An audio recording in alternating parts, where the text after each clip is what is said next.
Assalamualaikum warahmatullahi wabarakatuh. Alhamdulillahirabbil alamin wassalatu wassalamu ala asrafil anbiya'i wal mursalin wa ala alihi washabbihi ajmain. Puji beserta syukur marilah sama-sama kita panjatkan kehadiran Allah Subhanahu wa taala. Karena pada hari ini kita sudah diberi kesehatan, kesempatan sehingga kita dapat berhadir di ruangan yang sangat sederhana ini. Dan selawat beserta salam marilah sama-sama kita sajikan ke pangkuan Nabi besar Muhammad SAW, yang mana beliau telah membawa kita dari alam keberkahan ke alam yang penuh ilmu pengetahuan bermanfaat.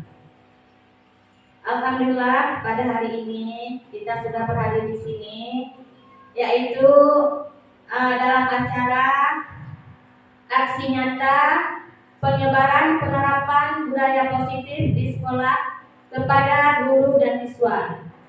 Jadi saya mewakili kepala sekolah mengucapkan terima kasih kepada Bapak dan Ibu semua karena hari ini kita bisa mengikuti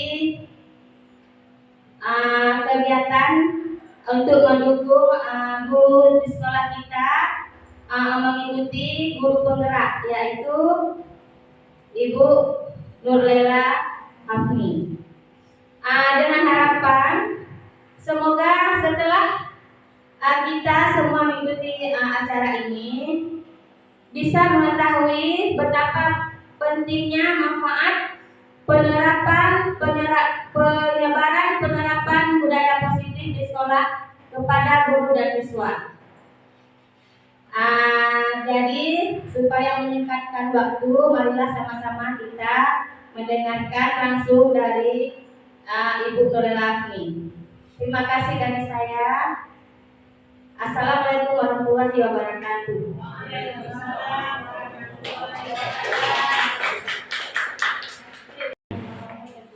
Assalamualaikum warahmatullahi wabarakatuh. Alhamdulillah wassalatu wassalamu ala asyrofil anbiya'i wal mursalin wa ala alihi washabihi ajmain. Puji dan syukur mari sama-sama kita panjatkan kehadirat Allah Subhanahu wa taala, yang mana pada hari ini kita masih diberi kesempatan dan kesehatan sehingga kita bisa berhadir di tempat yang berbahagia ini.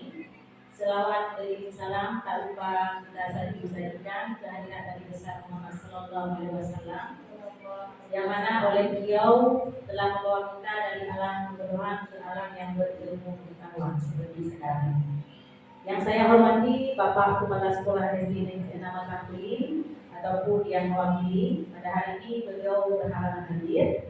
Dan yang saya hormati dan saya cintai teman-teman sejawat saya yang selama ini selalu membantu saya dalam berkolaborasi dan membantu saya karena saya saat ini menjadi salah seorang calon guru penggerak angkatan 8. Pada hari ini saya mengundang teman-teman semua atau teman-teman sejawat saya untuk hadir di sini. Saya akan memaparkan tugas dari calon guru penggerak saya, yaitu tugas modul 1.4. Kami diberi tugas untuk menyebarkan kepada ibu-ibu semua, teman-teman sejawat saya di sekolah SD Negeri 6 Matampuri, tentang aksi nyata modul 1.4, penyebaran dan penerapan budaya positif di sekolah kepada guru dan siswa. Setelah saya memberikan materi ini kepada ibu-ibu semua, saya harapkan ibu-ibu semua bisa menyebarkan atau menerapkan budaya positif di sekolah kita ini, yaitu SD Negeri 6 Matampuri. Jadi Bapak Ibu, untuk meningkatkan waktu, jadi saya akan mempresentasikan hasil kerja saya tentang modul 1.4. Kebetulan modul 1.4 ini berjudul tentang budaya positif. Jadi Bapak dan Ibu, sebelum saya memulai, saya akan membuat sebuah SPG kepada Ibu. Ya, saya mempunyai sebuah gambar. Ibu tahu ini gambar apa? Apa Bu? Gambar harimau. Ini ada gambar harimau. Saya ingin menebak kepada ibu-ibu semuanya, berapa jumlah kepala harimau yang Bapak Ibu lihat? Dari gambar tersebut, berapa jumlah kepala harimau yang dapat Ibu lihat dengan mata Ibu? Oke, apa? Buat dari berapa? 5. Pak Kamal? 5. Bu Lela? Ada 5. Bu Safiani? 4. Bu Asma? Ada 4. Pak Riki? 5. Bu Nurma ini? 5. Bu Rusna? 5. Bu Mursida? Nah, coba menurut Ibu ada berapa mata yang Ibu lihat mata harimau yang nampak di layar ya? Berapa jumlah kepala? Kepala harimau. Sorry ya. Berapa jumlah kepala harimau yang dapat Ibu lihat? Ayo Ibu, ini melatih kita, mata kita, kejadian kita. 5. Ibu boleh duduk di situ kalau memang nampak Ibu. Ibu kepala sekolah. Ya, pertama 5. Bu Lela 5, Bu Arani 5, Pak Riki 5. Pak Husni berapa? Oke, 7 Pak Husni ya. Ya, sudah Bu? Sudah. Sekarang kita akan melihat berapakah kepala harimau yang sesungguhnya ya.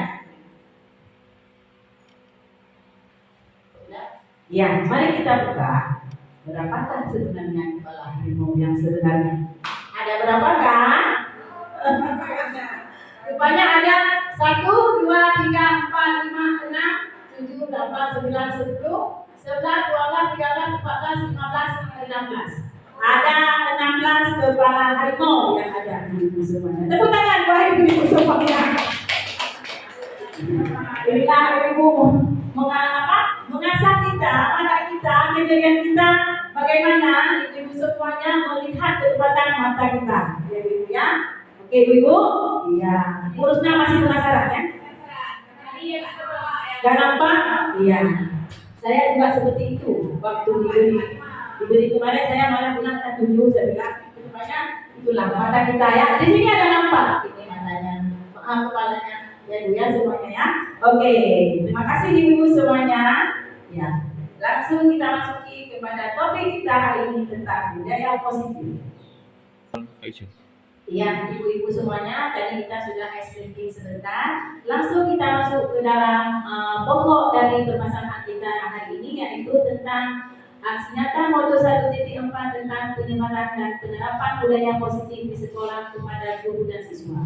Sebelum itu, ibu semuanya, kita harus tahu dulu itu apa yang dimaksud dengan budaya positif. Kalau di sekolah kita, insya Allah budaya positif itu sudah ada, ya. Sudah ada. Budaya positif itu merupakan perwujudan dari nilai-nilai atau keyakinan universal yang diterapkan di sekolah. Budaya positif ini di sekolah tidak dapat yang kita ciptakan itu secara instan. Tetapi dalam penerapan budaya positif di sekolah diperlukan tuntunan dan teladan dari seorang guru. Maksudnya di sini, ya Bapak Ibu, budaya positif yang kita terapkan kepada anak itu tidak bisa langsung dengan instan, tapi harus apa Ibu, kita dulu yang membudaya positif kepada anak atau memberi teladan kepada anak. Ya, pada saat Zoom tentang budaya positif, saya memberi pendapat kepada teman-teman saya bahwa di sekolah saya itu penerapan budaya positif itu sudah lama, ya, sudah lama ketika saya diangkat ke SDDP 680 ini, yaitu kita hadir jam berapa ibu-ibu ke sekolah? Jam 7.30 kita sudah hadir di sekolah. Itu merupakan apa ibu-ibu? Teladan atau contoh bagi siswa-siswa kita. Kita ingin memberi teladan kepada siswa, tapi kita tidak memberi contoh yang baik. Contohnya mungkin maaf ya ibu semuanya ya, kita tidak hadir tepat waktu di peraturan sekolah ya, hadir jam 7.30 ya, mungkin kita ada yang meleset 10 menit yang ibu ya, sedangkan kita harus memberi contoh perilaku yang baik kepada siswa. Ketika siswa melihat wah guru saya hari ini datangnya cepat ya, itu merupakan budaya positif yang sudah nampak dari anak kepada kita ibu-ibu ya. Apalagi contoh budaya positif yang ada di sekolah kita, kita setiap pagi selalu mengadakan pembiasaan. Setiap hari di sekolah kita sudah ada pembiasaan. Ada apa aja Bu di sini? Sudah ada upacara. Ada hari Selasa pembacaan ayat pendek. Hari Rabu kita ada literasi. Dan hari Kamis kita ada pembacaan Asmaul Husna. Dan hari Jumat itu sudah ada pembacaan Yasin rutin ya ibu ya. Dan Sabtu kita ada yang namanya senam. Itu adalah salah satu contoh budaya positif yang sudah ada di sekolah kita. Ya, jadi tidak asing lagi bagi kita budaya positif ini. Ibu-ibu ya. Ibu kita lanjut lagi. Ya, ini konsep inti dari budaya positif. Konsep inti dari budaya positif yang pertama ada terjadinya perubahan paradigma belajar. Lalu ada disiplin positif, ada nilai-nilai kebajikan, ada kebutuhan dasar manusia, motivasi perilaku manusia, posisi kontrol guru, keyakinan jelas, serta segitiga restitusi. Ini konsep intinya ya Bu ya tentang budaya positif. Ada 2, 4, 6, 8. Ada 8 yang harus kita pahami. Lalu ibu-ibu, kita masuk kepada yang pertama, yaitu pembelajaran dengan paradigma baru. Yang dikatakan dengan pembelajaran dengan paradigma baru di sini, pembelajaran dengan paradigma baru merupakan pembelajaran yang dirancang berdasarkan prinsip pembelajaran berdiferensiasi, sehingga para peserta didik belajar sesuai kebutuhannya berdasarkan tahap perkembangannya sesuai teori psikologi modern untuk mewujudkan profil belajar Pancasila. Insya Allah kita akan ibu di SD kita ini kan sudah kita sudah masuk ke dalam kurikulum Merdeka ya. Di kurikulum Merdeka ini kita diharapkan ya, kita mengajarkan siswa itu sesuai dengan profil pelajar Pancasila, yaitu profil pelajar Pancasila yang pertama adalah beriman, bertakwa kepada Tuhan Yang Maha Esa dan berakhlak mulia. Lalu ada kebinekaan global, ada bergotong royong, ada kreatif, ada bernalar kritis, dan ada mandiri. Insya Allah ya, keenam profil pelajar Pancasila ini sudah kita ajarkan di sekolah. Seperti misalnya beriman dan bertakwa kepada Tuhan Yang Maha Esa. Setiap pagi ya, ibu-ibu semuanya, sebelum kita memulai pelajaran, kita mungkin di pintu itu sudah menyambut siswa dengan berjabat tangan, bersalaman, berjabat tangan. Malah ada saya lihat beberapa guru itu memberi pertanyaan kepada siswa sebagai motivasi siswa sebelum siswa masuk ke dalam kelas. Dan di dalam kelas sebelum memulai pelajaran, kita pasti ada berdoa ya, dengan siswa berdoa. Malah saya lihat ada beberapa kelas itu membaca salawat ya. Itu merupakan apa? Merupakan salah satu contoh beriman dan bertakwa kepada Tuhan Yang Maha Esa, membentuk anak berakhlak mulia. Dan berkebinekaan global. Berkebinekaan global ini anak-anak ini, ya, istilahnya anak-anak ini sudah pikirannya itu global. Istilahnya anak-anak sekarang kan sudah tahu banyak informasi yang mereka tahu itu melalui apa? Nah, HP, ya. Dan anak ini bergotong royong, saling tolong menolong. Saling tolong menolong ini memang sudah lama ada di sekolah kita, ya. Bukan setelah adanya profil pelajar Pancasila, tapi sudah ada lama. Ada rasa tolong menolong dari dalam diri anak. Ketika apa? Ketika musibah. Misalnya ada kawannya yang meninggal, ayahnya meninggal. Mereka menyumbang seikhlasnya untuk membantu anak yang tadi ayahnya meninggal, atau ada yang sedang musibah, misalnya ada rumahnya kebakar atau kebanjiran, seperti peristiwa kemarin apa gempa di mana Jogja, anak-anak itu menyumbang. Jadi rasa bergotong royongnya itu timbul, ya. Jadi ada juga gotong royong itu berkarangan ibu membersihkan perkarangan uang, itu juga termasuk perkarangan sekolah.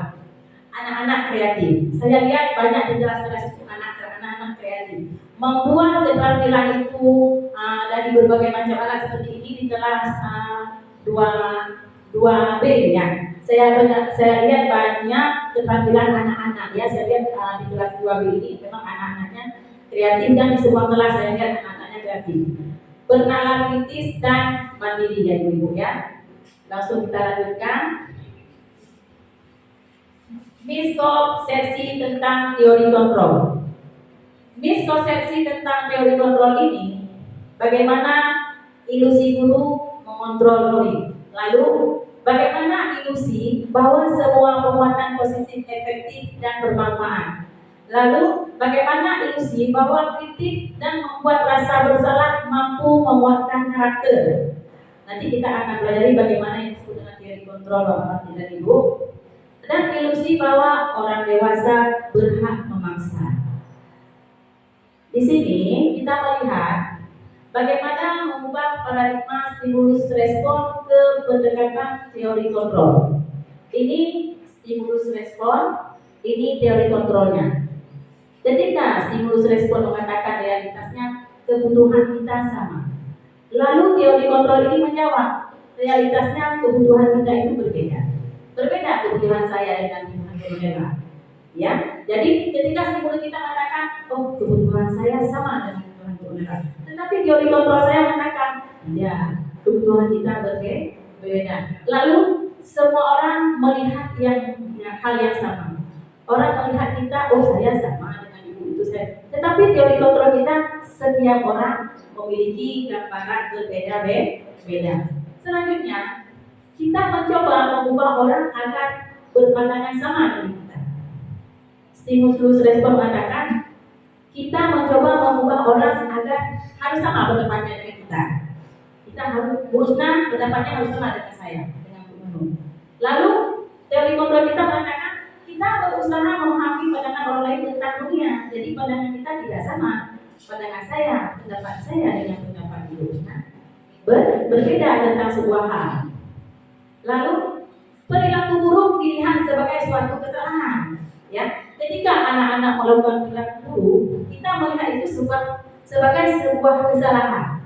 Lalu semua perilaku itu memiliki tujuan. Kenapa anak itu melakukan perilaku tersebut? Pasti ada sebab dan akibat.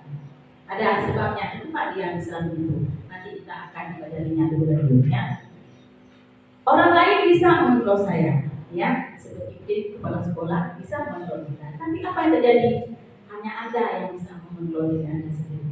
Tidak bisa orang lain mengontrol kita, tapi hanya diri kita sendiri yang bisa mengontrol. Saya bisa mengontrol orang lain, Anda tidak bisa mengontrol orang lain. Saya bisa mengontrol orang lain, tapi apa yang dikatakan oleh teori kontrol, Anda tidak bisa mengontrol orang lain. Lalu pemaksaan ada pada saat bukan gagal. Teori kontrol berkata kolaborasi dan konsensus menciptakan pilihan-pilihan baru. Lalu stimulus respon, model berpikir menang atau kalah. Teori kontrol, model berpikir menang-menang, ya, menang-menang, ya. Oke ibu, kita lanjutkan tentang disiplin positif.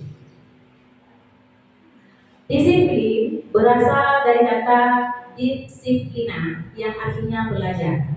Disiplin mengacu pada disiplin diri yang memiliki tanggung jawab terhadap apa yang dilakukan berdasarkan nilai-nilai yang diyakini. Ya, kata-kata disiplin berasal dari kata disiplina yang artinya belajar. Ya, bagaimana kita belajar? Disiplin mengacu pada disiplin diri yang memiliki tanggung jawab terhadap apa-apa yang dilakukan berdasarkan nilai-nilai yang diyakini. Disiplin positif merupakan salah satu cara penerapan disiplin yang bertujuan untuk menumbuhkan kesadaran serta memberdayakan peserta didik tanpa imbalan, penghargaan atau reward, ancaman atau hukuman. Saya pendidik tujuan kita adalah menciptakan peserta didik yang memiliki disiplin diri sehingga mereka berperilaku mengacu kepada nilai-nilai kebajikan universal dan memiliki motivasi intrinsik dalam perubahan perilaku ke arah yang lebih baik. Ibu-ibu semuanya, pada modul aksi nyata, pada modul 1.4 kita diharapkan, mungkin melalui saya sebagai calon guru penggerak, diharapkan kita dari disiplin positif ini bisa yang namanya menciptakan peserta didik yang memiliki disiplin diri sehingga mereka berperilaku mengacu kepada nilai-nilai kebajikan universal. Nilai-nilai kebajikan universal akan nanti kita pelajari di depan dan memiliki motivasi intrinsik dalam perubahan perilaku ke arah yang baik. Pada modul disiplin positif ini diajarkan mungkin banyak kasus yang kita hadapi di sekolah. Kalau saya pada saat Zoom mengatakan di SD ini adalah permulaan memang paling capek kita mengajar di SD.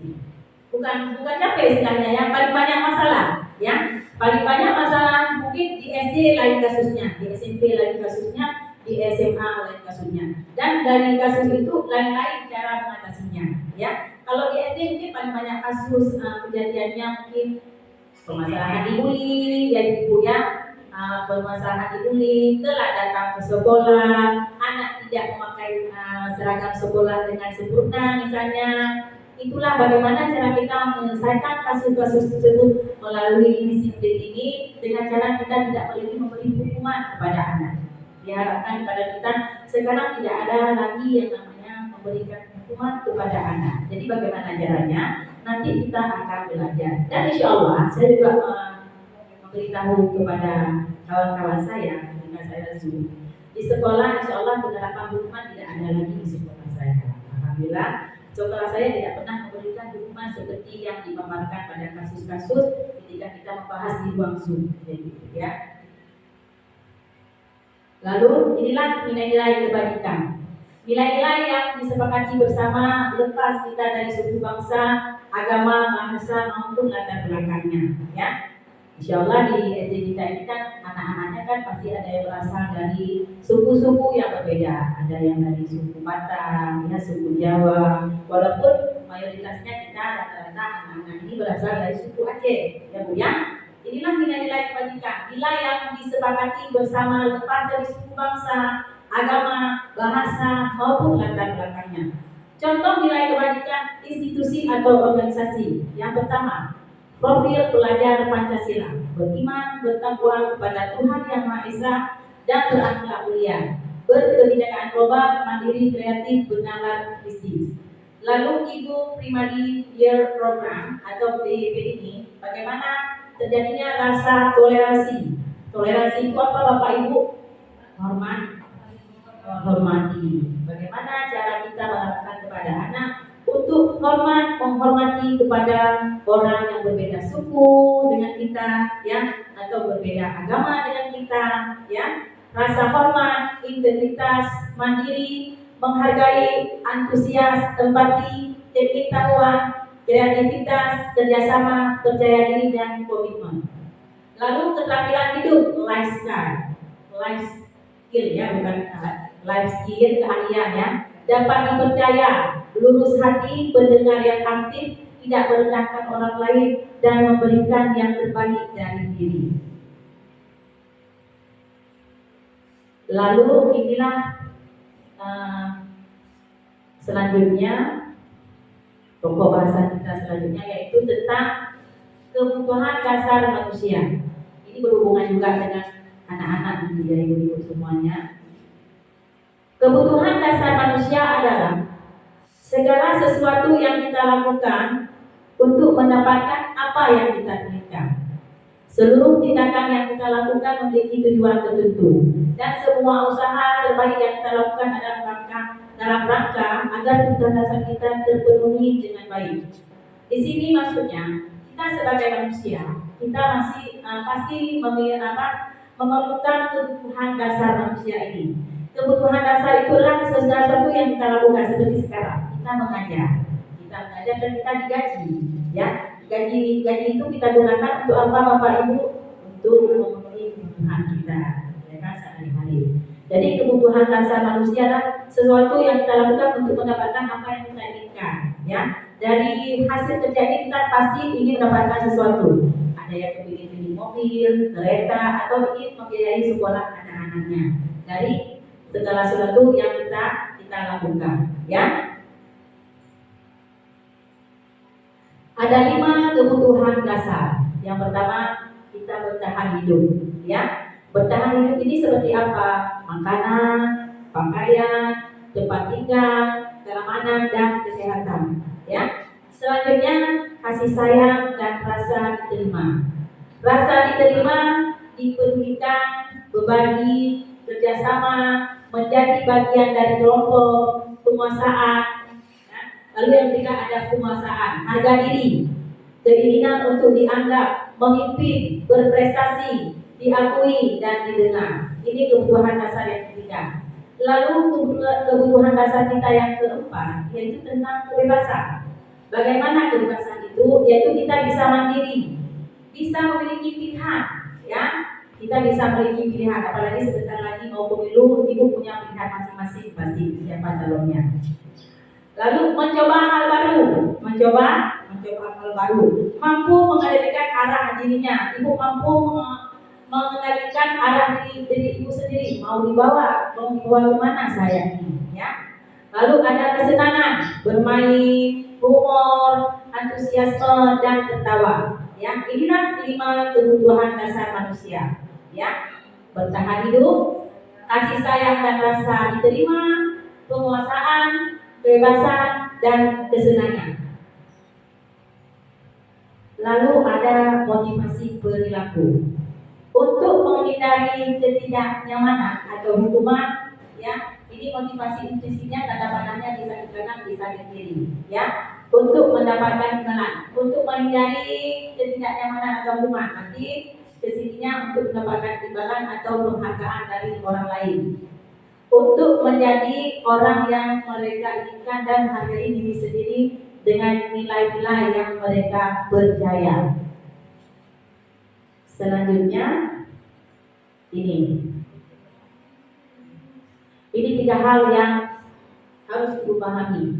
Bagaimana yang dikatakan hukuman, bagaimana yang dikatakan konsekuensi, bagaimana yang dikatakan restitusi. Ya, pada modul inilah saya baru mengetahui ketika ini bagaimana kita terapkan pada lingkungan kita di sekolah kita, pada sehari-hari kita mengadakan pembelajaran dengan anak. Bagaimana yang dikatakan hukuman? Hukuman itu memang tidak terencana, ya, atau tiba-tiba. Murid tidak tahu apa yang akan terjadi atau tidak dilibatkan. Tidak ada rencana memberikan hukuman kepada anak. Karena itu tiba-tiba. Bisa jadi karena dia terlambat, ya. Mungkin ketika dia terlambat, kita memberi hukuman. Kamu lari, ya. Kamu lari lapangan itu 10 keliling. Nah, itu misalnya, ya Bu, ya. Bersifat satu arah. Berupa bisa jadi hukuman fisik dan psikis. Fisik itu bagaimana Pak menjelaskan fisik itu? Fisik itu ke setubuh, ya, kalau salah ya. Psikis itu mental dia dengan berkata-kata, mungkin kata-kata yang ya. Nanti Ibu akan tahu bagaimana ya tadinya di posisi kontrol dulu kita akan menyampaikan hukuman, ya. Berarti hukuman itu kita tidak berencana memberikan hukuman kepada anak, tapi dia tidak berencana dan tiba-tiba. Murid tidak tahu apa yang akan terjadi, apa hukuman yang akan kita berikan, dia tidak tahu, ya. Lalu bersifat satu arah, ya. berupa hukuman fisik atau psikis. Kalau konsekuensi, terencana disepakati sesuai peraturan. Lalu murid tetap dibuat tidak nyaman jika guru selalu memonitor murid. Arti dari selanjutnya,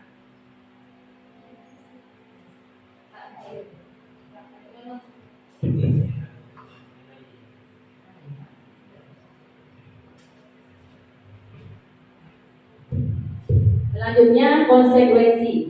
Bagaimana yang dikatakan konsekuensi? Konsekuensi itu terencana, disepakati sesuai peraturan, murid tetap dibuat tidak nyaman dengan adanya konsekuensi ini. Dan sikap guru ini selalu memonitor murid, ya. Berarti konsekuensi ini kita terencana disepakati sesuai peraturan, murid tetap dibuat tidak nyaman, lalu sikap guru selalu memonitor murid. Lalu ada ketiga itu yaitu restitusi. Saya pikir restitusi ini waktu bayar pajak, rupanya bukan, ini restitusi di bagian pendidikan. Lalu restitusi ini bagaimana? Proses menciptakan kondisi bagi murid, ya, untuk memperbaiki kesalahan. Ini yang video saya buat kemarin tentang sertifikat restitusi, ya. Proses menciptakan kondisi bagi murid untuk memperbaiki kesalahan. Ketika murid membuat kesalahan, kita menyelesaikan permasalahan tersebut, ya. Misalnya terjadi pembulian, bully dengan menyebutkan nama-nama ayah. Kita panggil yang membuli itu, kita panggil ke kantor, kita tanya kepada si pembuli itu apa yang dia lakukan. Jadi melalui apa? Restitusi ini. Jadi perilaku yang dia lakukan itu bisa terjadi perubahan kepada si pelaku tadi, ya. Lalu proses kolaboratif yang menjaga murid untuk mencari solusi sendiri. Jadi ketika kita melakukan restitusi ini terjadilah kolaboratif. Nanti ada videonya, ya. Kolaboratif antara kita dengan murid yang bermasalah tadi dan dengan murid yang melakukan kesalahan, ya.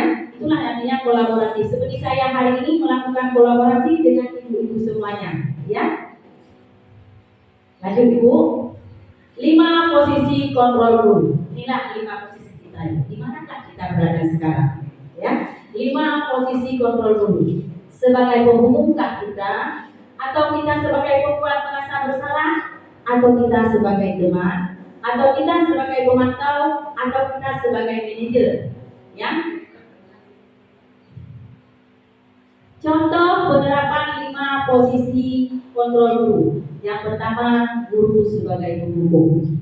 Yang dikatakan guru sebagai penghukum di sini, seorang penghukum bisa melakukan hukuman fisik maupun hukuman verbal. Seperti yang saya katakan tadi Ibu, fisik itu bisa di badan, verbal itu bisa melalui kata-kata, ya. Orang-orang yang menjalankan posisi penghukum ini senantiasa mengatakan bahwa sekolah memang memerlukan sistem atau alat-alat yang dapat lebih menekan murid-murid lebih dalam lagi. Artinya begini, ketika si penghukum ini sudah memberi hukuman kepada murid, dia mengatakan bahwa aturan sekolah seperti ini, kita bisa menekan murid di situ, ya.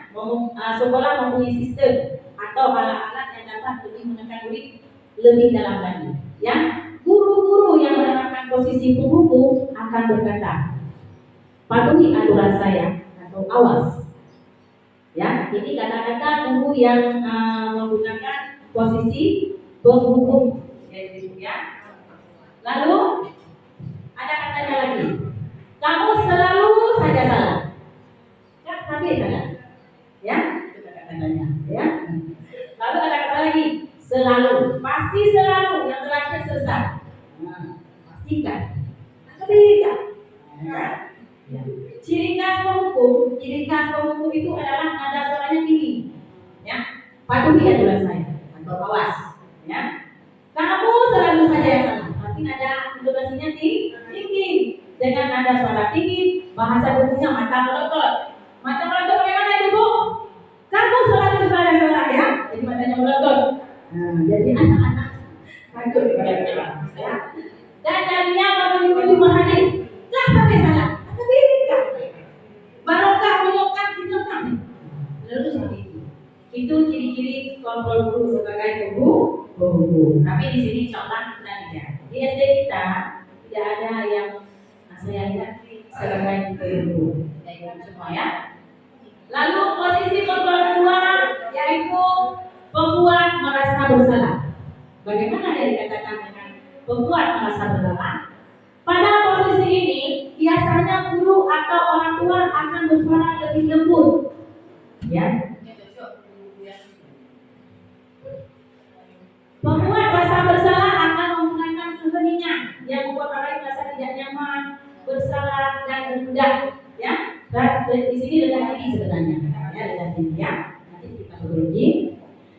Bapak sangat kecewa sekali dengan kamu. Ya, Pak Kamar. Ya. Bapak sangat kecewa sekali dengan kamu. Ya. Berapa kali Bapak memberitahu kamu ya? Lalu gimana coba? Kalau orang tua kamu tahu kamu berbuat salah begini, ya. Jadi dia nada suara pembuat rasa bersalah itu, ciri khasnya itu adalah nada suaranya memelas. Padahal lagi yang tadi, baru kasihlah, baru kasihlah, mereka kasihlah, memelas. Kita memelas pada anak, ya. Lalu halus, sedih katanya, karena saya akan hidup dari lalu hidup oleh bapak ya. Dan lesu, nada itu lesu, sedih, lesu ya ibu ya. Gimana coba? Kalau orang tua kamu tak tahu kalau berbuat salah begini, gimana? Budaya anak untuk pegang berbagai, itu contohnya ya. Selanjutnya, posisi kontrol guru yang selanjutnya yaitu sebagai teman. Ya, guru pada posisi ini tidak akan menyakiti murid. Sebagai teman, guru tidak akan pernah menyakiti murid. Namun akan kita berupaya mengontrol murid melalui pendekatan persuasi. Ya, jika murid itu ada masalah, kita akan melakukan pendekatan bagaimana keluarganya, apa yang membuat dia seperti ini atau kenapa sih latar belakang dia bisa berbuat seperti ini. Ya, ayo, atulah. Jadi bapak ya, ayo ingat tidak bantuan bapak selama ini. Ayo ingat tidak bantuan bapak selama ini.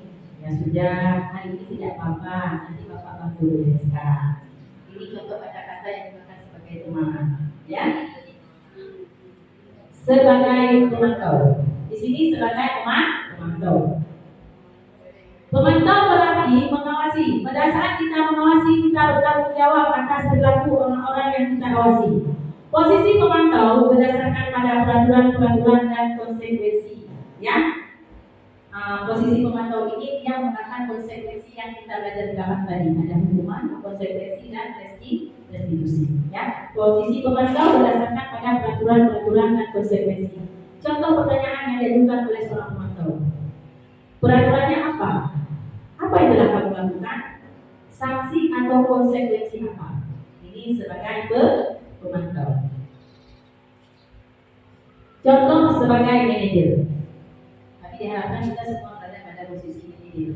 Ya. Posisi kontrol manajer adalah posisi kontrol terakhir adalah manajer, yaitu posisi di mana guru itu berbuat sesuatu bersama dengan murid. Kita berbuat sesuatu ketika ada anak berbuat salah. Nanti kita melakukan sesuatu dengan murid dengan yang berbuat salah tadi. Ya. Bersama murid, mempersilahkan murid mempertanggungjawabkan perilakunya. Ya. Mendukung murid agar dapat menemukan solusi atas permasalahannya sendiri. Misalnya begini, ada anak tidak buat PR, ya, lalu kita panggil anak tersebut, kita cari solusinya. Kenapa kamu tidak buat PR? Bisa jadi dari mana? Dia mungkin main HP atau dia asyik main PlayStation. Kita tanya solusinya. Jadi solusi dari permasalahan kamu ini apa? Ya, kenapa kamu tidak buat PR? Ya, jadi bagaimana cara mengatasi solusi tadi? Ya, saya akan besok-besok saya tidak akan melakukan kesalahan ini lagi, Bu. Nah, jadi bagaimana solusinya, Nak? Saya akan menjaga semangat saya akan berdoa kepada Allah dan saya akan berusaha. Jadi ada solusi dari anak tersebut dia untuk memperbaiki diri. Saya akan meminta maaf kepada kita karena dia sudah tidak membuat PR. Seorang manajer akan berkata seperti ini. Apa yang kita yakini? Apa kamu meyakininya? Jika kamu meyakininya, apakah kamu bersedia memperbaikinya? Jika kamu memperbaiki ini, hal ini menunjukkan apa tentang dirimu? Apa rencana kamu untuk memperbaiki hal ini seperti contoh yang saya katakan? Mungkin kita punya keyakinan kelas masing-masing. Setiap kelas ada keyakinan kelas masing-masing yang harus kita buat sejak kelas. Misalnya, ya, jujur, disiplin. bukan contoh keyakinan kelas, ya. Contoh keyakinan kelas atau kesepakatan kelas. Setiap awal ajaran baru, seperti tahun baru kita ini, kita harus membuat keyakinan kelas atau kesepakatan kelas dengan siswa kita masing-masing tentang keyakinan kelas apa yang harus kalian miliki. Oke, lanjut Ibu.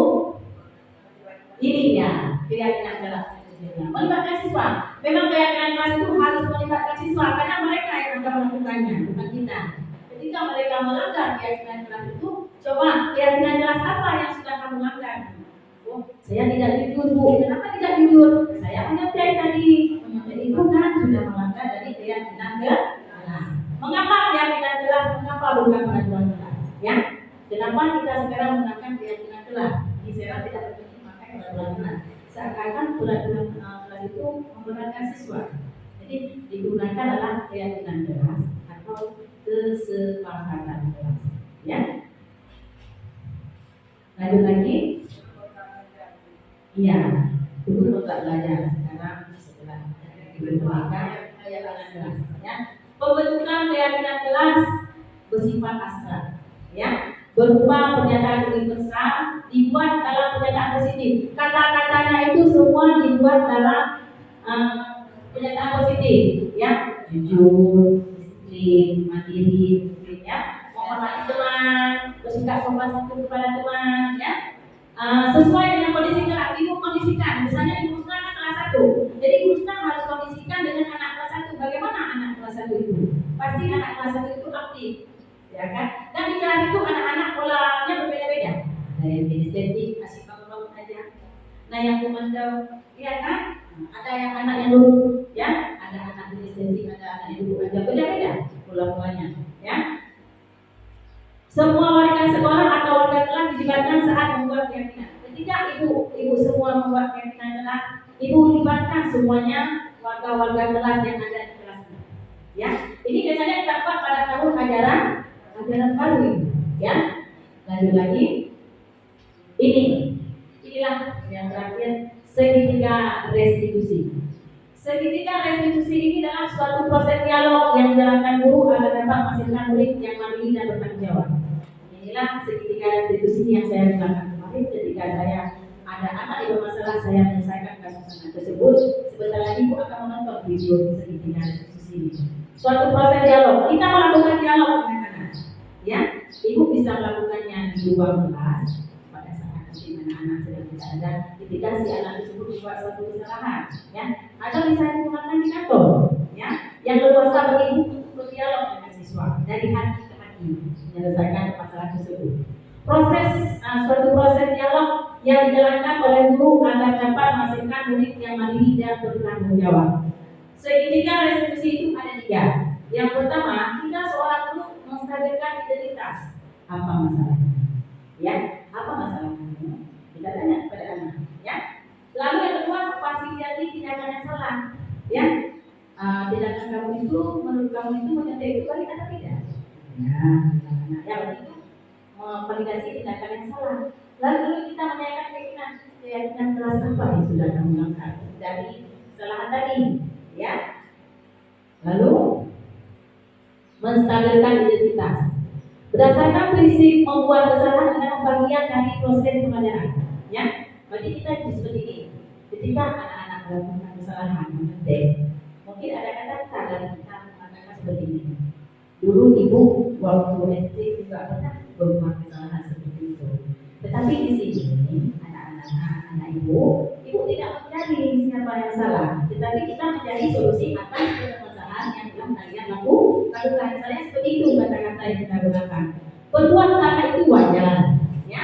Tidak ada manusia yang sempurna. Ibu dan bapak juga pernah melakukan itu.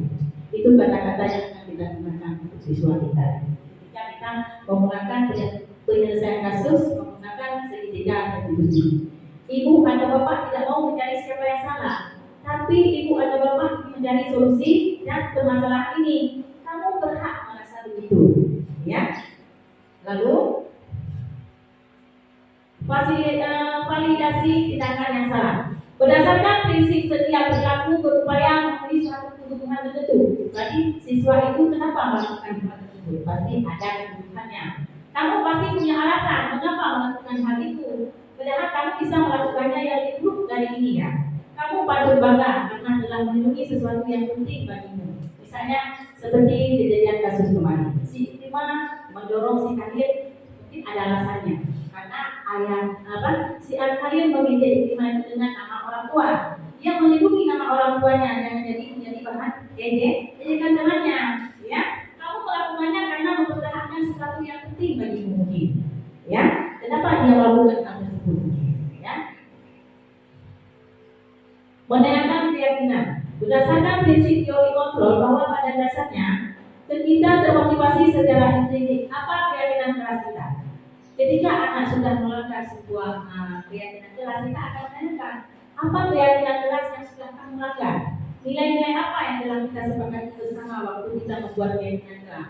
Seperti apa gambaran sebuah kelas yang diam menurut kamu? Kamu ingin menjadi orang yang seperti apa? Kita bisa menanyakan kepada siswa yang bermasalah seperti itu yang membuat kasus ya. Inilah contoh penerapan segitiga restitusi.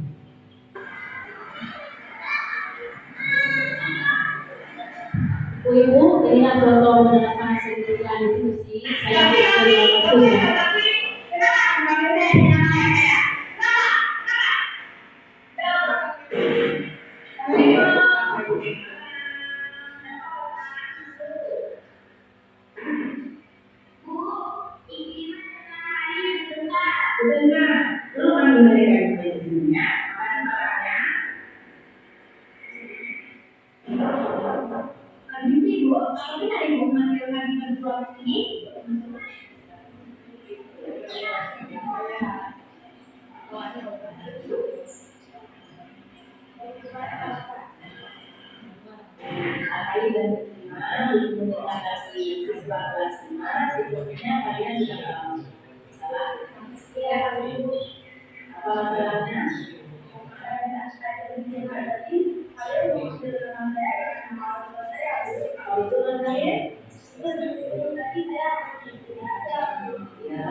Diajak teman-teman.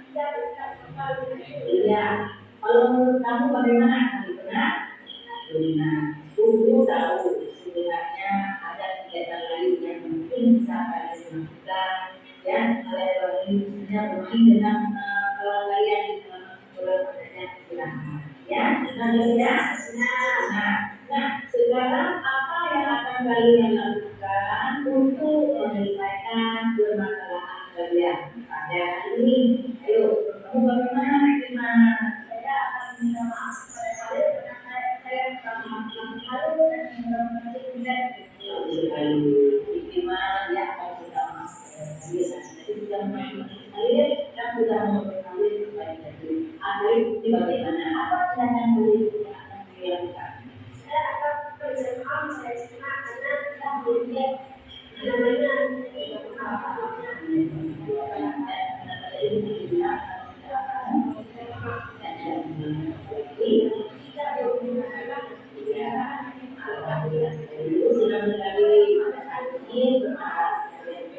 sudah selesai dan kalian sudah bisa sebelum kalian kembali dalam kalian bertahan sebelumnya tidak kalian bersama coba bersama ya apabila sudah selesai dan kalian tetap bisa berjalan ya.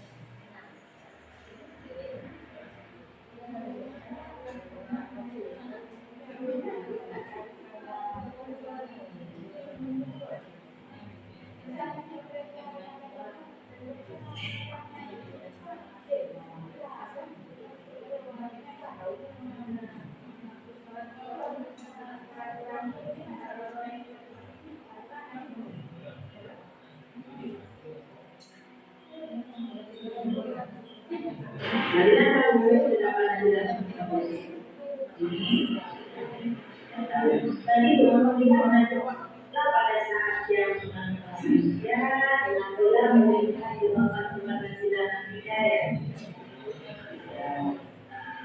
Tapi kalau nanti namanya dalam persidangan itu bisa nyaman. Kalau penyelidik itu keluar sampai ada tidak baik. Kalau tidak baik, belum dimaksudkan dari tangan silakan, tangan silakan. Baik.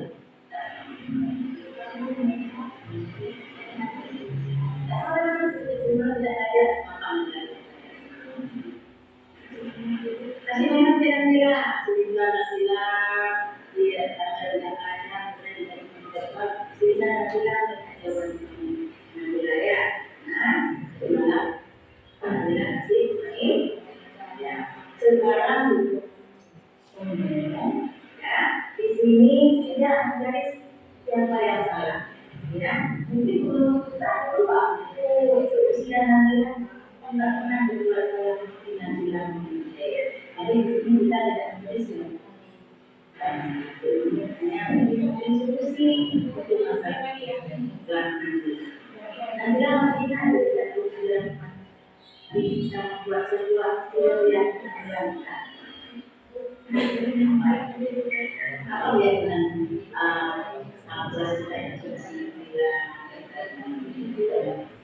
jujur yang jujur tapi nantilah sudah melanggar sudah selesai jujur negara kemudian sebenarnya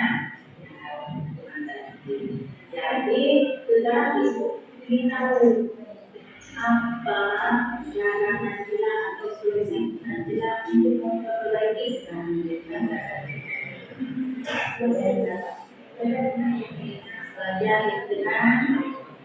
benar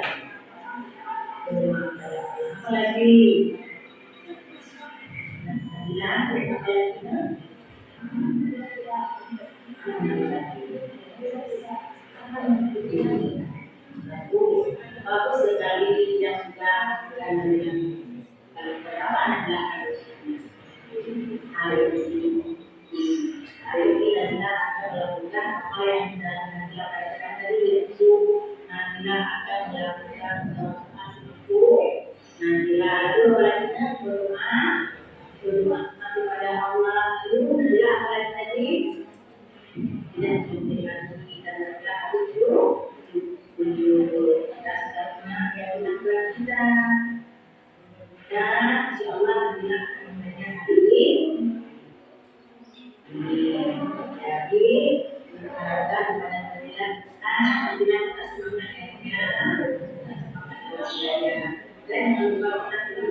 semuanya, itu salah satu contoh penyelesaian kasus yang ada di sekolah dengan menggunakan sertifikat institusi guru ya. Jadi alhamdulillah presentasi hari ini sudah selesai Ibu. Mungkin ada dari ibu-ibu yang ingin mengajukan pertanyaan atas presentasi saya tadi ibu-ibu. Saya mengucapkan banyak terima kasih untuk ibu semua yang sudah bersedia hadir untuk membantu saya dalam berkolaborasi pada hari ini tentang penyerapan atau penerapan budaya positif di sekolah. Ada ibu-ibu yang ingin bertanya? Ada? Bisa ibu? Oke, ibu Nurlela. Pak Ahmad tolong kasih linknya untuk ibu Nurlela. Assalamualaikum warahmatullahi wabarakatuh. Waalaikumsalam warahmatullahi wabarakatuh. Dalam kesempatan ini saya ingin menanyakan yaitu dalam penyebaran penerapan budaya positif di sekolah. Mengenai yaitu bagaimana membedakan hukuman dan konsekuensinya dalam penerapan budaya positif di sekolah. Iya, terima kasih banyak Ibu Nurlela. Assalamualaikum warahmatullahi wabarakatuh. Pertanyaan yang sangat bagus, yaitu bagaimana membedakan tentang hukuman dan konsekuensi. Tadi kan sudah kita jelaskan di sini perbedaan hukuman dan konsekuensi. Ya, kalau hukuman tadi Ibu, mana ya? Hukuman, oke, ya di sini ya Ibu ya. Bagaimana cara membedakan bagaimana hukuman atau konsekuensi yang akan kita berikan kepada siswa kita? Yang harus kita tahu, hukuman itu kan ibu kan sebuah apa dari ibu? Masih ingat itu apa hukuman? Ada yang masih ingat hukuman di 5 posisi kontrol dulu? Ya, ini hukuman ya. Seorang penghukum bisa menggunakan hukuman fisik maupun verbal ya. Orang-orang yang menyalahkan posisi penghukum senantiasa menekankan bahwa sekolah memerlukan sistem atau alat yang dapat menekan muridnya. Jadi perbedaan hukuman dan konsekuensi mungkin cara pengucapannya, cara memberi hukuman atau konsekuensi itu kan berbeda-beda kepada setiap kasus yang terjadi di lingkungan sekolah ya. Kalau hukuman kita tidak terencana, kita lakukan itu tidak terencana, kita tidak ada ingin melakukan hukuman kepada siswa tersebut. Cuma tidak terencana, tapi tiba-tiba kamu telah hari ini, ya. Jadi kamu hukuman kamu pada hari ini silakan kamu menguntit sampah. Sampah di semua organisasi itu harus bersih karena kamu sudah telah hadir hari ini. Ini berupa hukuman ibu atau tidak? Hukuman. Kalau konsekuensi bagaimana ibu? Terencana disepakati kita sudah membuat sebuah konsekuensi. Kalau kamu terlambat datang atau kamu tidak membuat PR, konsekuensinya ini, misalnya kamu harus menulis pada jam istirahat itu kamu tidak boleh istirahat, tapi kamu harus membuat tugas tadi yang tidak kamu buat. Jadi waktu istirahatnya itu kan tidak ada lagi, sudah digunakan untuk membuat apa? PR yang tidak kuat tadi, itu konsekuensi. Kita rencana disepakati sesuai peraturan yang kita buat. Anak-anak, kalau kamu tidak buat PR seperti ini. Kalau dia betul, dia tidak itu, ya tidak rencana. Dia tidak apa tadi? Ya. Kalau hukuman tadi berarti tidak berencana, tiba-tiba kita memberi hukuman pada anak itu. Bukan ada rencana, kamu anak itu pasti nyonjuk. Kita tidak tahu anak tersebut tidak pakai sepatu atau tidak pada hari ini, ya kan? Atau ada anak datang terlambat, kita kan tidak tahu. Kan si Abdul Manannya pasti jelas, anaknya si Nom kemudian buatan ke, kan? Tidak berencana atau tiba-tiba. Murid pun tidak tahu apa yang akan kita berikan hukuman. Ya kan? Pada hari itu pun murid tidak tahu hukuman apa yang kita beri. Ketika dia melanggar sebuah, kita memberi hukuman. Tapi kalau konsekuensi seperti perusahaan tadi benar, disepakati sesuai peraturan, sesuai dengan yang kelas yang ibu buat tadi. Ya. Lalu murid tetap dibuat tidak nyaman dengan adanya konsekuensi. Ada nyaman? Bagaimana dia nyaman? Cuma tempat yang lain saja pada jam istirahat. Sedangkan dia harus membuat apa? Soal yang tadi dia tidak selesaikan, ya. Lalu sikap guru selalu memonitor murid. Kita pasti tanya, nanti kebetulan apa betul? Tadi. Belum ada juga dikeluarkan, anak itu kan, contohnya itu. Kalau itu atau anak itu suruh itu kan dulu. Kita mau itu boleh. Tapi kalau hukuman berupa hukuman fisik atau psikis, ya.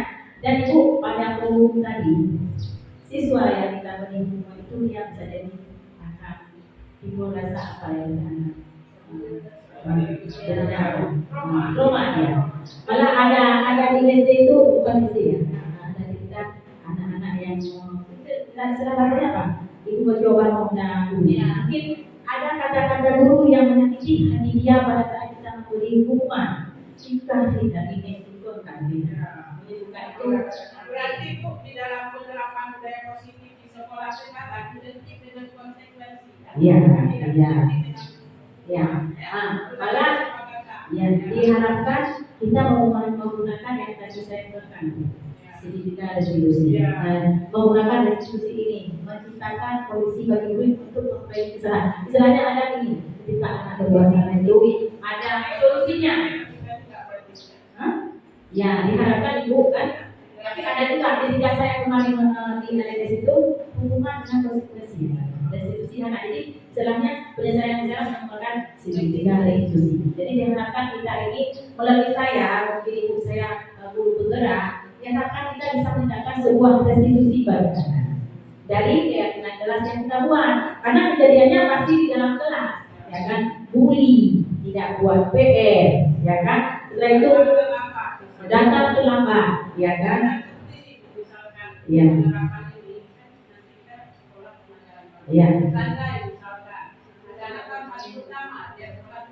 Ya. Ya. Maksudnya kita nggak bisa ambil tindakan atau kamu tindakan terlambat. Tapi berarti kalau misalnya kita ambil konsekuensinya, kita bisa mengatakan maksudnya kamu kalau datang terlambat, jadi kamu maksudnya gimana kita bilangnya? Maksudnya gini, ketika anak itu melakukan kesalahan, misalnya dia datang terlambat ke sekolah, ibu mau menggunakan sertifikat restitusi tadi, ibu panggil dia ke kantor, ibu tanya, kenapa dia bisa datang terlambat? Oh, saya telah bangun. Kenapa telah bangun? Saya masih menuntut hati. Berarti sekarang kita kan akan membuat keyakinan kelas. Jadi maksudnya disiplin. Itu kan termasuk tidak disiplin datang terlambat. Jadi keyakinan kelas yang sudah kamu lakukan itu adalah kamu tidak disiplin. Jadi di sini ibu tidak mencari siapa yang salah, karena dulu pun ibu pernah juga berbuat salah seperti kamu. Jadi di sini kita tidak mencari siapa salah, tapi kita akan mencari solusi bagi kamu. Bagaimana solusinya? Oh, besok saya tidak akan datang sama sekolah, tapi kan sudah ada solusinya. Kita lihat besok, apakah dia sudah berubah dengan perilaku dia. Kita harapkan dia berubah. Jadi istilahnya ini, menggunakan restitusi ini kita bisa berkolaborasi dengan anak, menggunakan pendekatan, ya kan? Apalagi kita guru SD ini kan kita menganggap ini seperti ini. Kita dengan anak itu ibarat kita dengan anak kita sendiri. Mungkin saya juga pernah mengamalkan di Zoom. Kalau guru SD itu memang menganggap anaknya adalah anak dia sendiri. Ya, anak dia sendiri, anak itu adalah titipan dari Allah. Mungkin yang kita kepada kami selama 1 tahun. Bagaimana kami membimbing anak tersebut supaya anak tersebut itu bisa berguna? Itulah pinter-pinter yang kami di sekolah untuk SD ini membina anak tersebut. Kenapa? Punya dari semua perilaku dan di SD. Ketika anak ini bisa kita bimbing di SD, insyaAllah di SMP, di SMA tidak ada masalah. Tapi dengan bantuan orang tua, kerjasama kita dengan orang tua sangat diperlukan di sini. Kalau tidak ada dukungan dari orang tua, tidak akan berhasil. Ya begitu ya. Berarti keyakinan kelas itu termasuk apa yang Ya, dalam sini bisa ibu, di sini juga bisa. Ya ibu ya. Berarti kita akan mulai membuat keyakinan kelas setiap tahun ajaran baru dengan siswa-siswa yang baru. Apalagi kita kan sudah mempunyai siswa baru, maksudnya tahun ajaran baru dengan siswa baru, ya. Kecuali kelas 1 siswa baru kita masih siswa kita cuma baru tidak. Ya, baru juga memang baru ya. Oke. Ya, baru. Ada lagi Bu yang bertanya? Kalau misalnya tadi kan sudah datang terlambat, Iya. sudah berjanji, tetapi selalu dia terlambat, saya terlambat. Jadi ibu buat kesepakatan dengan dia. Ibu buat kesepakatan dengan dia. Maka kita panggil orang tuanya rumah, kita tanya permasalahan apa. Ketika dia bilang dia telah bangun, kenapa? Ya, Mungkin orang tuanya kerja pagi hari di sawah, ibu bisa panggil menggunakan pendekatan dengan orang tua. Udah ibu panggil sekali dia ke kantor, dia masih jalan. Anak-anak tersebut masih jalan. Ya, yang penting ibu proses kolaboratif itu yang mengajarkan ibu untuk mencari solusi sendiri. Malu, maksudnya kan dia kan pasti malu kalau dia pakai dia kenapa? Libatkan orang tua. Kerjasama kita dengan orang tua sangat diperlukan dalam perkembangan siswa. Ada apa kawan? Sambungan dari kurusnya. Ya, Pak. Misalnya hari ini sudah, kemarin sudah. Yang kita bilang hukuman. Ini kalau besok jalan lagi, hari makan sudah besok saya hukum untuk sikap isi. Nah, ini kita Jangan, Bapak jangan lagi menggunakan bulan sekarang. Jadi, Bapak kalau bisa tanyakan Bapak jangan lagi gunakan hukuman. Bapak gunakan pendekatan mungkin dengan Bapak melakukan anak itu sudah berubah. Karena saya lihat Bapak selama ini kadang-kadang kita bertetangga apa. Saya lihat Bapak saya bukan impor untuk melakukan pendekatan pada siswa. Karena ada siswa satu orang bermasalah boleh lah. Tapi Pak Bapak bisa mengatasinya. Berarti kan kita memang harus berdekatan dari hati ke hati ini. Misalnya anggaplah anak-anak yang Bapak yang kasukan itu anak Bapak sendiri di rumah. Itu aja Pak. Ya, insya Allah karena siapa ada di kelas berulang kan ada anak bermasalah separet. Lebih parah lagi separet. Tapi alhamdulillah apa perubahan yang terjadi? Mungkin udah dia bisa rasakan sendiri. Kalau itu pendekatan apa dia menggunakan sehingga separet bagaimana sekarang semakinnya sama mereka, ya kan? Ya. Oke Ibu. Ya. Terima kasih banyak Ibu semuanya sudah membantu saya dalam penerapan budaya positif. Insya Allah semoga kita bisa semua menggunakan budaya positif di SD Negeri 6 Mata Kulit. Tepuk tangan Ibu buat kita semua. Assalamualaikum warahmatullahi wabarakatuh.